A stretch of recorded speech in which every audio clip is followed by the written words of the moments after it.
Hello everyone. In today's video, I'll be talking about the story of how Kartikeya killed Tarkasur. This story is from the second chapter of Shiv Puran called Rudra Samhita, and it explains how Kartikeya was born. It talks about his battle with Tarkasur and how eventually he managed to kill the demon. Let's start with who exactly was Tarkasur.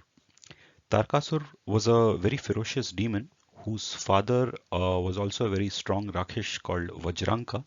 And as per Hindu mythology, Asurs and Devtas have always been constantly in battle with each other, and Vajranka prayed to Lord Brahma and asked for a boon that he should have a son who could defeat Indra, who was the king of all Devtas. And after severe penance, Brahma was impressed by his tapasya and he granted him the boon that he will have a son called Tarkasur who would be able to defeat all the gods in battle. Later, once Tarkasur was born, he also started immense prayers and meditations towards Brahma. And Brahma, when was pleased with him, he appeared before him and asked him for a boon. Tarkasur said that he wanted to be immortal.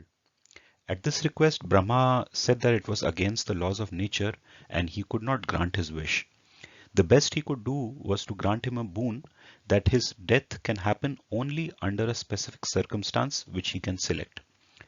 Tarkasur thought about it and requested Brahma that he wants a boon that he can only be killed by Shiva's son. And Brahma granted this wish and disappeared. Tarkasur had asked for this boon as he was aware that Shiva had gone into a deep state of meditation after the death of his wife Sati. And Shiva was so saddened by Sati's death that he would not even think about marrying again. So he would not have any children in the future, and this made Tarkasur assume that he was now practically immortal.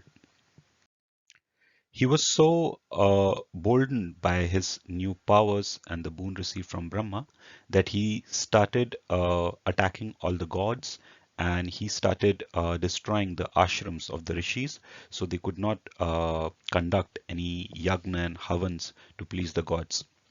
Soon the devtas and rishis appeared before Brahma and explained their plight, that how Tarkasur was torturing them and attacking them on a regular basis.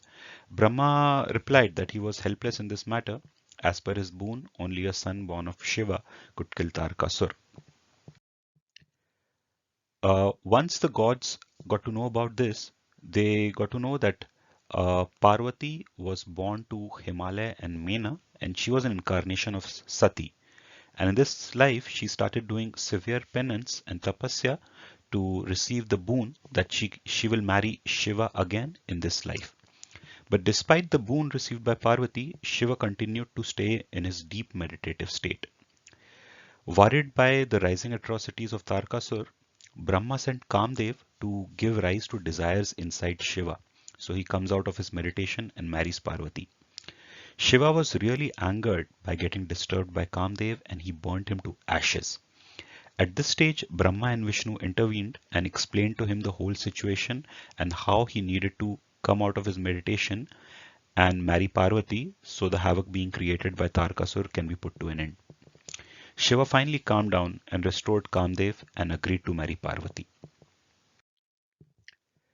There is a really interesting tale behind the birth of Kartikeya, which I'll be covering in more details in a separate video. He is addressed by several names like Skand, Kumar, Murugan, but the most popular name is Kartikeya. He got this name Kartikeya as right after birth he was raised by six Kritikas, who were the wives of the seven Saptarishis, and this is the reason why he's always depicted with six heads and six pair of hands. And this is to signify that he was being fed by six of the Kritikas.